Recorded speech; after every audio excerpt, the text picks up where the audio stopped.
আমরা 2013 সালে ফ্যাসিবাদী আওয়ামী লীগের বুলেটের আঘাতে রক্তাক্ত হয়েছি।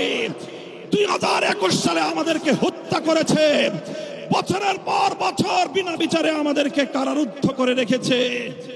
সেই সন্ত্রাসী সংগঠন আওয়ামী লীগকে আবার বাংলাদেশের রাজনীতিতে যদি পুনর্বাসন করবার কোন দুঃস্বপ্ন কেউ দেখেন, তাহলে আমরা পরিষ্কার ভাষায় বলে দেই, তার সঙ্গে আমরা আওয়ামী লীগের চেয়ে ভিন্ন কোনো আচরণ করব না। প্রফেসর ডক্টর ইউনূস সাহেব এবং অন্তর্বর্তীকালীন সরকারকে আমরা একটা বার্তা দিয়ে দিতে চাই। মনে রাখবেন, 71 সালে এদেশের মুক্তিযোদ্ধারা বলেছিল, আমরা পিন্ডির গোলামীর জিঞ্জির ছিন্ন করেছি, দিল্লির গোলামি করবার জন্য নয়। আজ 2024-এর জুলাইয়ের স্বাধীনতা সংগ্রামের পর আমি বলতে চাই, আমরা দিল্লির দাসত্বের শৃঙ্খল থেকে মুক্ত হয়েছি, নিউ ইয়র্কের গোলামি করবার জন্য নয়। যদি এজন্য আমাদেরকে আরো জীবন দিতে হয়, যদি এজন্য আমাদেরকে আরো রক্ত দিতে হয়, আরো ত্যাগ আর কোরবানি স্বীকার করতে হয়, যদি আরো বড় করে নজরানা পেশ করতে হয়, শাহাদাতের রক্ত দেওয়ার জন্য জীবন বিপন্ন করে দেশ এবং ইসলামকে রক্ষা করার জন্য আল্লামা বাবু নগরীর হাতে শপথ গ্রহণ করতে কারা কারা প্রস্তুত আছো? হাত তুলে শপথ করো।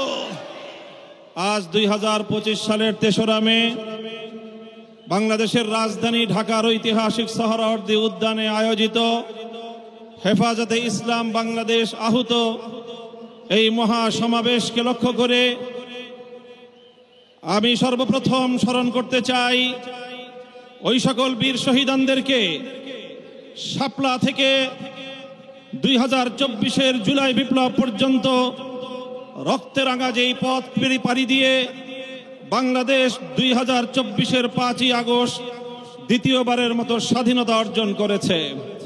সেই স্বাধীন বাংলার মাটিতে দাঁড়িয়ে আমরা শপথে বাণী উচ্চারণ করতে চাই, রক্ত দিয়ে স্বাধীনতা এনেছি, প্রয়োজনে রক্ত দিয়ে সেই স্বাধীনতা আমরা রক্ষা করবো ইনশাআল্লাহ। স্বাধীন বাংলার মাটিতে দাঁড়িয়ে আমরা বলতে চাই, নারী সংস্কারের নামে আল্লাহর কোরআনকে, ইসলামকে যে কটাক্ষ করা হয়েছে, ধর্মীয় উত্তরাধিকার বিধান, পারিবারিক বিধানকে নারী পুরুষের মধ্যে বৈষম্যের প্রধান কারণ বলে আখ্যায়িত করে বিতর্কিত নারী বিষয়ক কমিশন এদেশের সংখ্যাগরিষ্ঠ মানুষের ধর্মীয় অনুভূতিতে আঘাত প্রদান করেছে। ধর্মীয় অনুভূতিতে আঘাত প্রদান করবার অপরাধে তাদের বিরুদ্ধে আমরা রাষ্ট্রের শাস্তিমূলক ব্যবস্থা দেখতে চাই। হেফাজতে ইসলাম বাংলাদেশ বলতে চায়, এই তথাকথিত পশ্চিমা ধ্যান ধারায় বিশ্বাসী বিতর্কিত নারীবাদীদের আদর্শ এবং দর্শন নয়, বরং হেফাজতে ইসলাম বাংলাদেশ ইসলাম প্রদত্ত আল্লাহর ঘোষিত নারীর ন্যায্য অধিকারে বিশ্বাসী। ইনশাআল্লাহ হেফাজতের সংগ্রামী মহাসচিব কর্মসূচি ঘোষণা করবেন। সারা বাংলাদেশ জুড়ে হেফাজতের নেতা কর্মীদেরকে আগামী মাসগুলোতে গোটা বাংলাদেশ জুড়ে নারীর ন্যায্য অধিকার আদায়ের জন্য মাঠে নামতে হবে, মাঠে নামতে হবে। আমরা পরিষ্কার ভাষায় বলি, বাংলাদেশের স্বাধীনতার 53 বছরের মাথায় এসে সংবিধান সহ রাষ্ট্রের ব্যাপক সংস্কার কার্যক্রম শুরু হয়েছে। এই সংস্কার কার্যক্রম চলাকালীন সময়ে বহুত্ববাদের মতো এই বিতর্কিত একত্ববাদ বিরোধী কোন কনসেপ্ট বাংলার মানুষ গ্রহণ করবে না। আমরা সংবিধানে আল্লাহর উপর অবিচল আস্থা এবং বিশ্বাসকে পুনর্বহালের দাবি করেছি। এই দাবি বাস্তবায়নের জন্য আগামী দিনে হেফাজতে ইসলাম বাংলাদেশ কঠোর কোন সিদ্ধান্ত নিতে হলে হেফাজত সেই সিদ্ধান্ত নেবে ইনশাআল্লাহ। আমরা পরিষ্কার ভাষায় বলি, ডক্টর ইউনূস সাহেবের সাথে হেফাজতের কেন্দ্রীয় নেতৃবৃন্দ অনেকবার সাক্ষাৎ করে বিনয়ের সঙ্গে আবেদন করেছি আমাদের বিরুদ্ধে ফ্যাসিবাদী আমলে দায়েরকৃত মিথ্যা মামলাগুলো প্রত্যাহার করেন, কিন্তু কেন যেন মনে হচ্ছে আমাদের সোজা আঙ্গুলে বুঝি ঘি উঠবে না। প্রফেসর ডক্টর ইউনূস সাহেব, আপনি কি সে কথা ভুলে গিয়েছেন? এই সেদিনও আদালতের পাড়ায় আপনি আমাদের সঙ্গে পাড়ায় পাড়ায় ঘুরতেন, আদালতের অলিতে গলিতে ঘুরতেন। আমরা পরিষ্কার ভাষায় বলছি, আগামী 2 মাসের মধ্যে যদি হেফাজতে ইসলামের বিরুদ্ধে দায়েরকৃত মামলাগুলো প্রত্যাহার না হয়, হেফাজতে ইসলাম বাংলাদেশ সে মামলা বাতিল করার জন্য যা করতে হয় তাই করবে ইনশাআল্লাহ।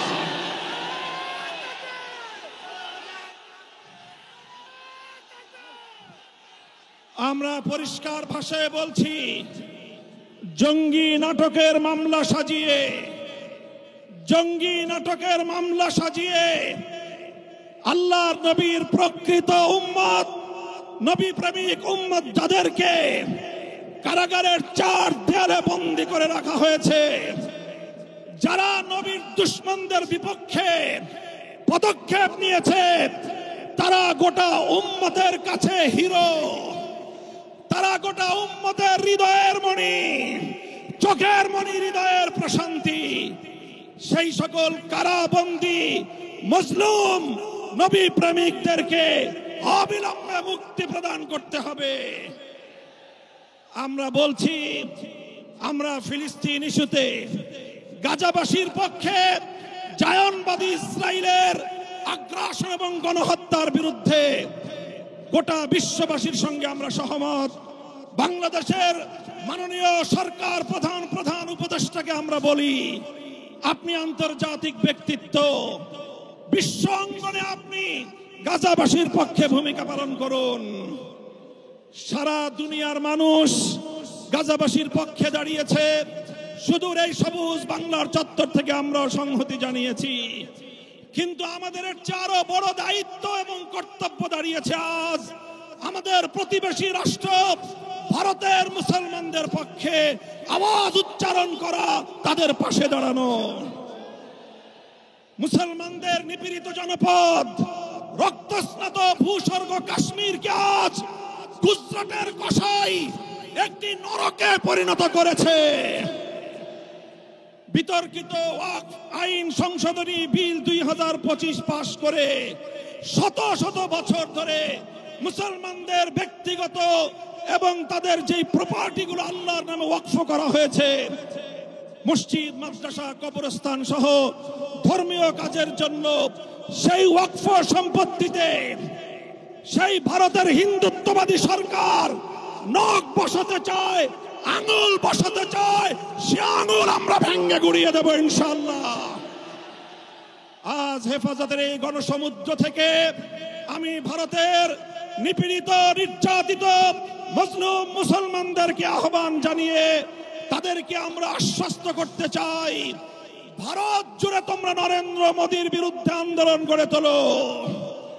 তোমরা সকল নিপীড়ন বন্ধ করার জন্য মাঠে নেমে আসো। সীমান্তের এপার থেকে বাংলার 18 কোটি মানুষ তোমাদের সঙ্গে সংহতি জানাবে ইনশাআল্লাহ। সংগ্রামী সাথী ও বন্ধুগণ, প্রফেসর ডক্টর ইউনূস সাহেব এবং অন্তর্বর্তীকালীন সরকারকে আমরা একটা বার্তা দিয়ে দিতে চাই। মনে রাখবেন, 71 সালে এদেশের মুক্তিযোদ্ধারা বলেছিল, আমরা পিন্ডির গোলামীর জিঞ্জির ছিন্ন করেছি, দিল্লির গোলামি করবার জন্য নয়। আজ 2024-এর জুলাইয়ের স্বাধীনতা সংগ্রামের পর আমি বলতে চাই, আমরা দিল্লির দাসত্বের শৃঙ্খল থেকে মুক্ত হয়েছি, নিউ ইয়র্কের গোলামি করবার জন্য নয়। যদি বাংলাদেশকে ওয়াশিংটনের দাস পরিণত করবার কোন পায়তারা করা হয়, আর যদি হিউম্যানিটারিয়ান করিডোরের নামে আমার বাংলাদেশের বুকের উপর দিয়ে যদি বাংলাদেশের সার্বভৌমত্ব, স্বাধীনতা হরণ করবার জন্য, আমার স্বাধীন জনপদের 1 ইঞ্চি মাটি কেড়ে নেওয়ার জন্য যদি এই অপতৎপরতা চালানো হয়, চলমান এই অপতৎপরতা যদি বন্ধ না করা হয়, তবে আমি সারা দেশের দেশপ্রেমিক জনতাকে উদাত্ত আহ্বান জানাবো, যুদ্ধের প্রস্তুতি নাও, দেশের জন্য যুদ্ধের প্রস্তুতি নাও।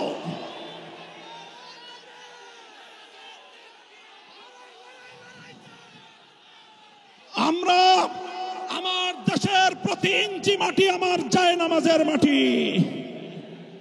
আবার বলছি, আমার স্বাধীন বাংলার প্রতি ইঞ্চি মাটি আমার পবিত্র জায়নামাজের মাটি। দিল্লি বা ওয়াশিংটন, পিকিং বা মস্কো, যারা এ মাটির দিকে চোখ তুলে তাকাবে, আমরা তাদের বিরুদ্ধে বারুদ হয়ে মাঠে নামবো ইনশাআল্লাহ।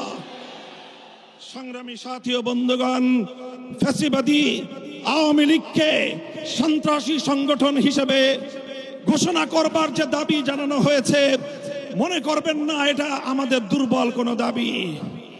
আমরা 2013 সালে ফ্যাসিবাদী আওয়ামী লীগের বুলেটের আঘাতে রক্তাক্ত হয়েছি।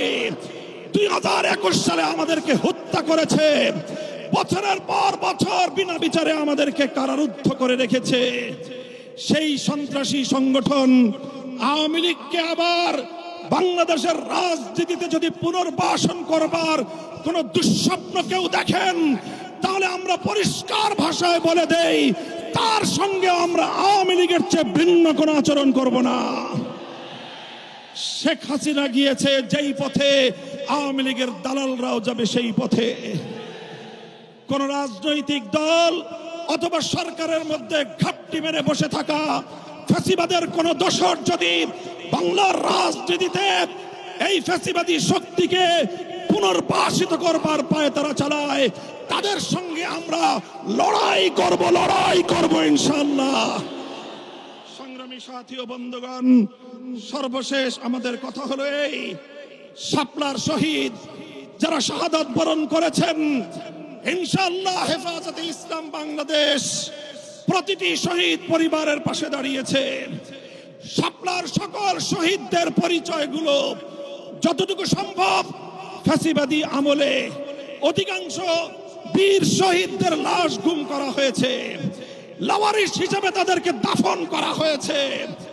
সরকারের তৎকালীন গোয়েন্দা সংস্থার কাছে যদি তার কোনো তথ্য থেকে থাকে, আমি বর্তমান সরকারের কাছে দাবি জানাবো, আমার শাপলা চত্বরের বেওয়ারিশ হিসেবে দাফন হওয়া প্রতিটি লাশ, গুম হওয়া প্রতিটি শহীদের তথ্য উদ্ঘাটন করতে হবে, জাতির কাছে প্রকাশ করতে হবে।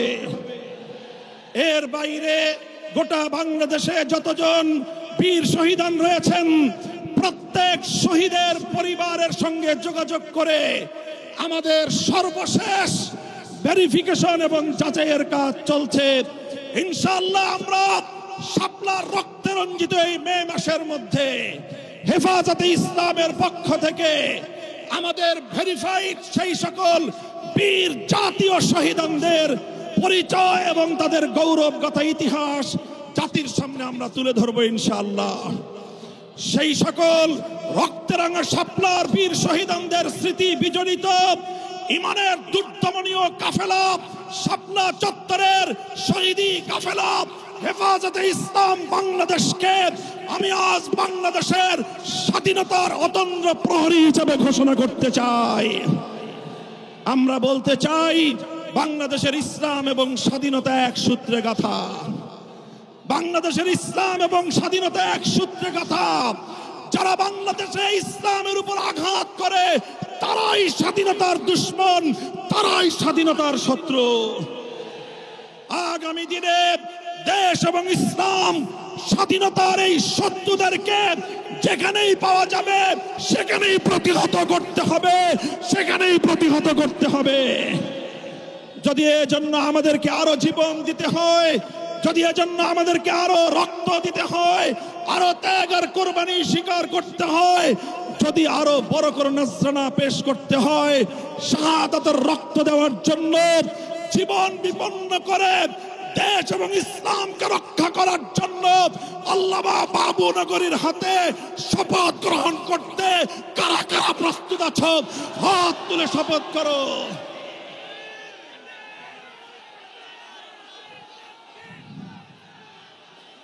ইনশাআল্লাহ ইনশাআল্লাহ আমার জায়নামাজের মাটি বাংলাদেশের প্রতি ইঞ্চি মাটি সংরক্ষিত থাকবে।